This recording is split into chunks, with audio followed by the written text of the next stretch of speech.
महाराष्ट्र में इस वक्त सियासी पारा चढ़ा हुआ है। अलग अलग घटनाओं से इस बरपे सियासी हंगामे को समझा जा सकता है। मनसे प्रमुख राज ठाकरे के लाउडस्पीकर को लेकर दिए गए बयान के बाद से लगातार सियासत जोरों पर है। इस सियासी चिंगारी में घी डालने का काम किया निर्दलीय सांसद नवनीत राणा के एक ऐलान ने।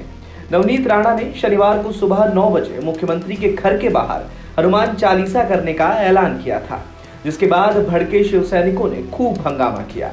दोपहर होते होते नवनीत राणा ने अपने फैसले को वापस ले लिया, लेकिन शाम होते होते पुलिस ने तरह तरह की धाराओं में नवनीत राणा और उनके विधायक पति रवि राणा को गिरफ्तार कर लिया।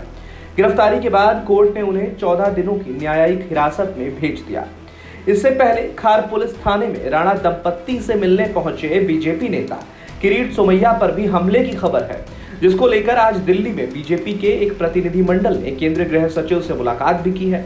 इस पूरे विवाद पर विराम लगाने के लिए महाराष्ट्र सरकार की ओर से आज ऑल पार्टी मीटिंग का आयोजन किया गया, लेकिन इस पार्टी मीटिंग में ना तो मनसे प्रमुख राज ठाकरे नजर आए, ना ही पूर्व मुख्यमंत्री देवेंद्र फडणवीस नजर आए और ना तो मुख्यमंत्री उद्धव ठाकरे खुद नजर आए।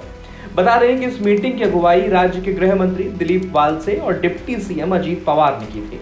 इस मीटिंग में आदित्य ठाकरे भी शामिल हुए। इस मीटिंग का मुख्य उद्देश्य लाउड स्पीकर विवाद पर अंतिम चर्चा होना था, लेकिन इस विवाद के केंद्र में स्थापित राज ठाकरे भी इस चर्चा में शामिल नहीं हुए।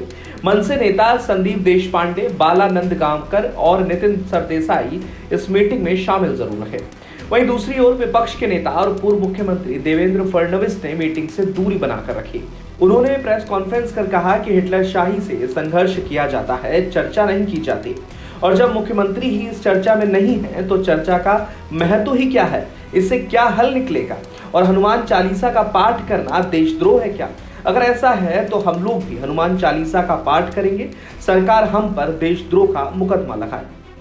हम गृह मंत्री के बैठक में जाकर क्या करेंगे, क्योंकि उस बैठक में मुख्यमंत्री तो उपस्थित ही नहीं है और ये सारी चीजें मुख्यमंत्री जी के इशारे पर चल रही है, तो फिर ये बैठक से निकलने वाला क्या है?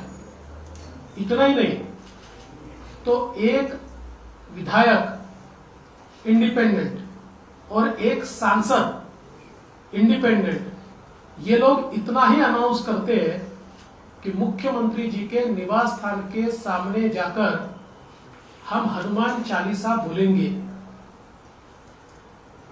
तो उनके ऊपर कार्रवाई की जाती है।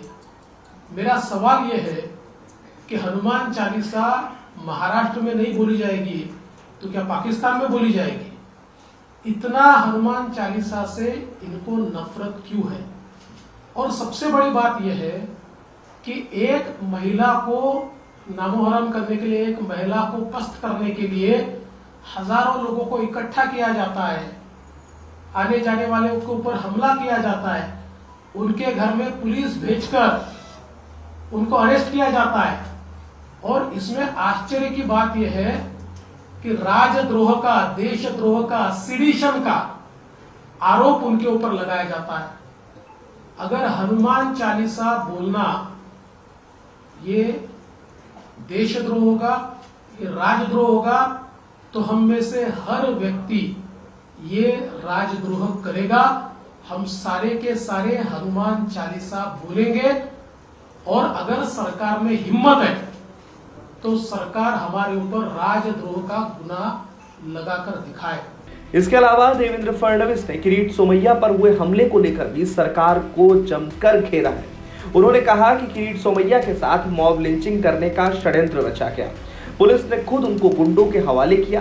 प्रदेश में अराजकता जैसे हालात हैं, विरोधी पार्टी को जान से मारने की धमकी दी गई है। ये सरकार विरोधियों को कुचलना चाहती है। जिस प्रकार से Kirit Somaiya Z protective inform करके पुलिस स्टेशन जाते हैं और वहां पर ये कहते हैं कि बाहर लोग मुझ पर हमला करने वाले हैं, और पुलिस स्वयं उनको गुंडों के हवाले कर देती है।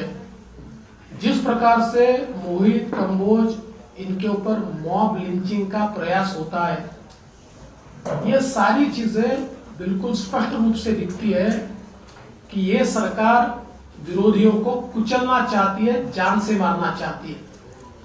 बता दें कि राज ठाकरे का लाउडस्पीकर हटाने का अल्टीमेटम, नवनीत और रवि राणा की गिरफ्तारी, मोहित काम्बोज की कार पर हमला, थाने के बाहर किरीट सोमैया पर हमला या फिर संजय राउत का 20 फीट जमीन में गाड़ देने वाला बयान, ये सब वही घटनाएं हैं जिनके चलते महाराष्ट्र की सियासत का पारा हाई है।